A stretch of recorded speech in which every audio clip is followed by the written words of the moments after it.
সর্ববৃহৎ হিন্দুদের এই জনসমাবেশ দেখে ওরা ভয় পেয়ে গেছে। আর একটা গুরুত্বপূর্ণ বিষয় হচ্ছে, গত 5-7 দিন ধরে বাংলাদেশে যা হচ্ছে তা 71 সালের আগে মানে 47ও যদি আমি ধরি, ভারত মানে পাকিস্তান হওয়ার পর থেকেও মনে হয় এরকম নৈরাজ্য বাংলাদেশে কখনো দেখে নাই। এইভাবে কলেজে কলেজে বিশ্ববিদ্যালয়ে মারামারি, রিক্সাওয়ালা নিয়ে মারামারি, এইভাবে এত ভয়ঙ্কর নৈরাজ্য অরাজকতা মানে গত 70 বছরে মনে হয় কেউ দেখে নাই। এবং এই যে তাদের যে জনপ্রিয়তা, যে তাদের জনপ্রিয়তা ছিল না, জঙ্গি সন্ত্রাসীদের কয়েকজনের কাছে ছিল, তারপরেও এই যে তারা যেভাবে জনধিকৃত হইতেছে, জননিন্দিত হইতেছে, মানুষের থেকে যেভাবে ঘৃণা পাইতেছে, রিক্সাওয়ালা থেকে, ভিক্ষুক থেকে, মানে পথচারী থেকে, সবজিওয়ালা থেকে, মাছওয়ালা থেকে, তারা যেভাবে ঘৃণা পাইতেছে, ধিকৃত হইতেছে, সেইটার থেকে মানুষের নজর সরানোর জন্য কিন্তু এই হিন্দু নাটকটা সাজাইছে। অবশ্যই বাংলাদেশে নিশ্চয়ই দেখছেন যে কিভাবে নাটক চলতেছে, কিভাবে এক পৈশাচিক নাটক করতেছে দখলদার ইউনূস সরকার।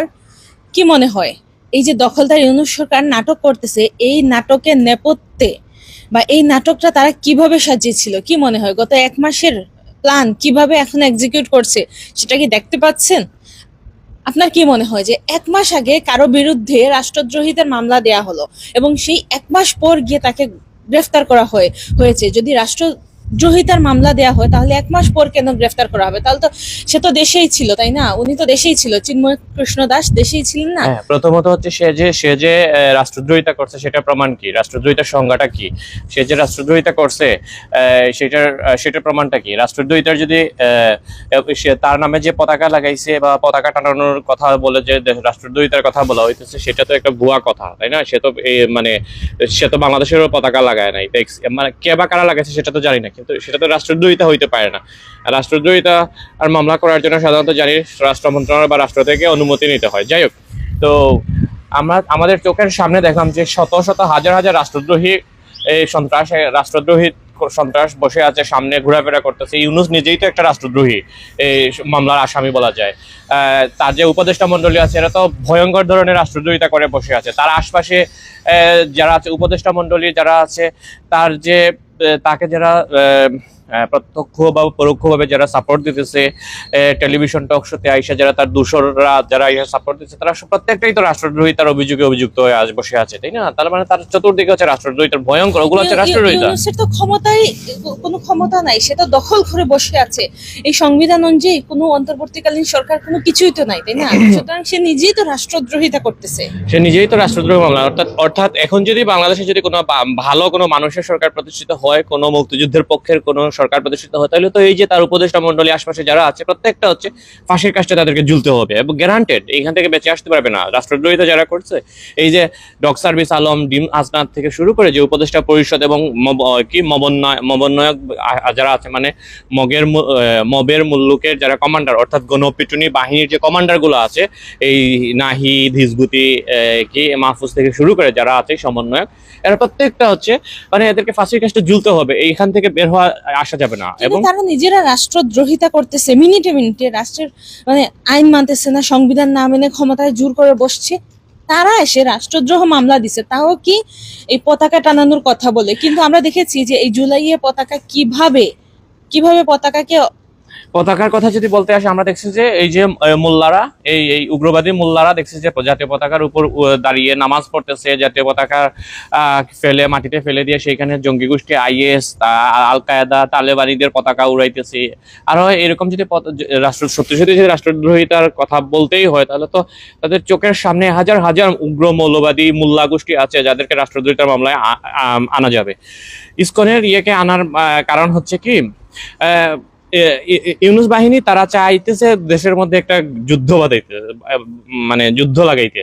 এবং এই উপদেষ্টা যে হিজবুতি উপদেষ্টা, সে তো বলছেই যে আমরা গৃহযুদ্ধের জন্য প্রস্তুত। একটা উপদেষ্টা সে থাকবে, দেশে কিভাবে শান্তি আনাইবে, কিভাবে দেশকে স্বাভাবিক করবে, স্থিতিশীল রাখবে, একটা সাকসেসফুল একটা দেশ বানাইবে, সেটা না করে সে গৃহযুদ্ধের প্রস্তুতি নিতেছে, সে অস্ত্র আনাইতেছে, ইত্যাদি ইত্যাদি আনাইছে। তার মানে হচ্ছে কি, তারা নিজেরাই দেশে শান্তি চায় না, নিজেরা একটা উগ্র জঙ্গি গোষ্ঠী ক্ষমতার মধ্যে আছে এবং তারা নিজেরাই মানে নিজেরাই চাইতেছে দেশে যেন মানুষ এইভাবে হানাহানি করুক, মারামারি করুক। এটা ঠিক, কিন্তু একটা রাষ্ট্রের প্রধান যারাই দায়িত্বে থাকুক, দখল করে হোক আর যেভাবেই হোক, যারা দায়িত্বে আছে তারা চাইলে কিন্তু একটা দেশকে স্থিতিশীল করতে পারে, তাই না? কিন্তু এরা চাচ্ছেই না। এই যে মোল্লা কলজের ঝগড়া, সেটাও কিন্তু তাদের উস্কানিতে হয়েছে। এই যে ইসকনের উপর হামলা হওয়া, ইসকনের উপর যে এই যে চিন্ময় যে দাসের উপর হামলা হইলো, চিন্ময় দাস ভালো না খারাপ ব্যক্তিগতভাবে আমার এটা দেখার বিষয় না। দেখার বিষয় হচ্ছে তার সাথে মানে তার সাথে অন্যায় করা হচ্ছে, তার সাথে অপরাধ করা হচ্ছে, তার প্রতি মানবাধিকার লঙ্ঘন করা হচ্ছে। আমরা যার প্রতি মানবাধিকার লঙ্ঘন করা হবে আমরা তার পক্ষে দাঁড়াবো। যে মানুষ যারাই নির্যাতিত হবে, যারাই নিপীড়িত হবে, আমরা তাদের পক্ষে দাঁড়াবো। আমরা দেখতেছি যে হিন্দুরা নির্যাতিত হচ্ছে, চিন্ময় দাস, তারপর নির্যাতন করা হচ্ছে, নিপীড়ন করা হচ্ছে, তারপর অন্যায় করা হচ্ছে। সে হিন্দুদেরকে একতাবদ্ধ করছে, ঐক্যবদ্ধ করছে, এবং এইটা দেখে ইউনূস বাহিনীর ঘুম হারাম হয়ে গেছে, ঘুম নষ্ট হয়ে গেছে। এখন এদেরকে কোনো না কোনোভাবেই কি করতে হবে, দমন করতে হবে। এই যে ডগ সার্ভিস আলম যেটা বলছে যে এই যে গণপিটুনি বাহিনীর কমান্ডার, সে কিন্তু প্রায় 2-2.5 মাস আগে কিন্তু ঠাকুরগাঁও এক জনসভায় কিন্তু হিন্দুদের বিরুদ্ধে সে বিদ্বেষ ঘটিয়েছিল এবং বলছিল যে এই হিন্দুরা নাকি নিজেরাই নিজেদেরকে ক্ষতি করতেছে, তারা নাকি আওয়ামী লীগকে ভোট দেয়।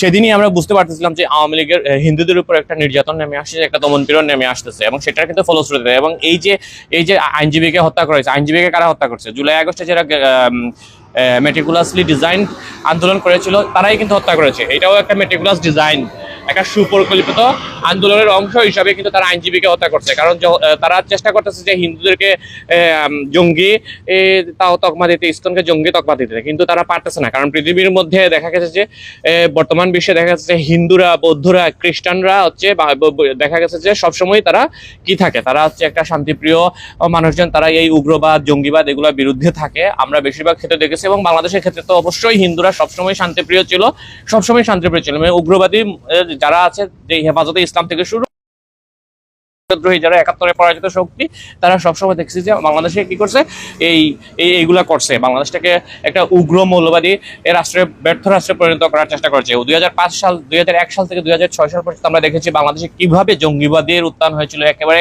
দিনে মানে আনাচে কানাচে ব্যাঙের ছাতার মতো কি করা হয়তো, প্রতিদিন বোমা হামলা হয়তো, এবং তারা কি করছে, এবং এই একই কাজ কিন্তু এখন এই 2024 সালে এসে করতেছে। এবং এই যে হিন্দুদেরকে তারা জঙ্গি ট্যাগ দেওয়ার কিন্তু এই পাতাটা কিন্তু শুরু হয়েছিল 2006 সালে। 2005 সালে কিন্তু আরেকবার কিন্তু যখন সারা দেশে বোমা জঙ্গি একটা জঙ্গিস্তান করে ফেলছিল বাংলাদেশকে বিএনপি জামাত জোট সরকার আমলে, তখন যাদব দাস নামে একটা ছেলেকে হিন্দু জঙ্গি তারা বানানোর চেষ্টা করছিল। নেত্রকোনাতে উদীচির একটা অনুষ্ঠানে বোমা হামলা করেছিল, যে জেএমবি বোমা হামলা করেছিল, সেখানে অনেকগুলো মানুষকে মেরেছিল। এবং তারপর সেখানে কি করছে, একজন মোটর মেকানিক ছিল, তার নাম হচ্ছে যাদব দাস, এবং সেই যাদব দাসকে তাকে সাইকেল বোমার মানে বলা হয়েছিল যে সাইকেলের মধ্যে করে সে বোমা নিয়ে এসে আত্মঘাতী বোমা হামলা চালিয়েছিল। কিন্তু পরবর্তীতে দেখা যায় যে এখানে জেএমবি চালাইছে, এবং ওই ছেলেটাও কিন্তু মারা গেছে। অর্থাৎ তখনও কিন্তু সাজানোর চেষ্টা করা ছিল, হিন্দুদেরকে জঙ্গি বলে করার চেষ্টা করা হয়েছিল। আবারও এখনো এই জোটেরাই, এই 71-এ পরাজিত শক্তিরা এখনো ক্ষমতা দখল করে আসছে, এবং এখনো ইসকনকে দিয়ে বা হিন্দুদেরকে দিয়ে তারা কি করতেছে, এই জঙ্গি বানানোর একটা চেষ্টা করতেছে।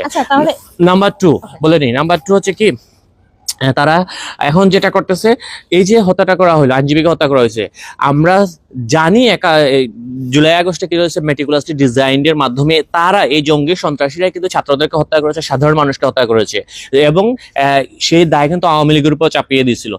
এবং একইভাবে তারাই কিন্তু হত্যা করেছে, এই আইনজীবীকে হিন্দু মনে করে তারা তার উপর আক্রমণ চালিয়েছে, তারা হত্যা করছে।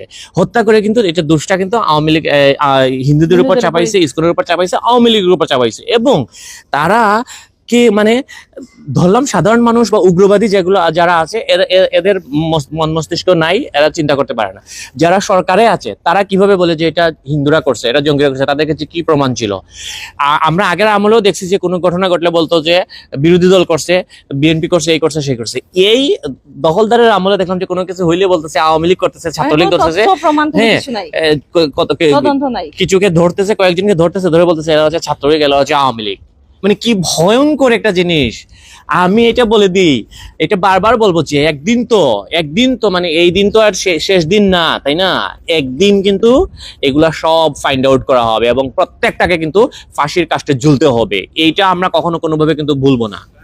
আরেকটা বিষয় কি, আমার যেটা চিন্তার বিষয় বা আমি যেটা ভেবেছি যে 1 মাস আগে যেহেতু রাষ্ট্রদ্রোহিতার মামলা দেয়া হয়েছে, তাহলে 1 মাস পর কেন গ্রেফতার করা হবে? তার মানে কি ওই জুলাইয়ে যেরকম জুলাই আগস্টে তারা মেটিকুলাসলি ডিজাইন্ড একটা প্ল্যান থেকে এই কাজগুলা করেছিল, মানুষকে হত্যা করে সেটা আওয়ামী লীগের উপর দোষ চাপাইছিল, এইবারও কি সেই একই কাজ করেছে? যে 1 মাস সময় নিয়েছে, তারা কিভাবে এই আন্দোলনকে, এই যে হিন্দুদের জাগরণ দেখে তারা কিভাবে সেই হিন্দুদের জাগরণ থামানোর জন্য বা হিন্দুদের উপর অ্যাটাক নেওয়ার জন্য এই কাজটা করতে চাচ্ছে। যে ওকে ফাইন, 1 মাস তারা প্ল্যান করেছে এবং এই মুহূর্তে এসে চিন্ময় কৃষ্ণকে গ্রেফতার করবে এবং গ্রেফতারের পর এই একজনকে খুন করবে, যে কোনো আইনজীবী হোক বা যে কোনো সাধারণ মানুষকে হোক, টার্গেটেড একজন মানুষকে খুন করবে, সেটার দোষ চাপাবে হিন্দুদের উপর। এবং আওয়ামী লীগ এই আন্দোলনটা যাতে হিন্দুরা যাতে ভয় পেয়ে যাতে আন্দোলন থেকে যাতে সরে আসে, আন্দোলন যাতে করে না, কারণ এরা সর্বকালের সর্ববৃহৎ হিন্দুদের এই জনসমাবেশ দেখে ওরা ভয় পেয়ে গেছে। আর একটা গুরুত্বপূর্ণ বিষয় হচ্ছে, গত 5-7 দিন ধরে বাংলাদেশে যা হচ্ছে তা 71 সালের আগে মানে 47ও যদি আমি ধরি, ভারত মানে পাকিস্তান হওয়ার পর থেকেও মনে হয় এরকম নৈরাজ্য বাংলাদেশে কখনো দেখে নাই। এইভাবে কলেজে বিশ্ববিদ্যালয়ে মারামারি, রিক্সাওয়ালা নিয়ে মারামারি, এইভাবে এত ভয়ঙ্কর নৈরাজ্য, অরাজকতা মানে গত 70 বছরে মনে হয় কেউ দেখে নাই।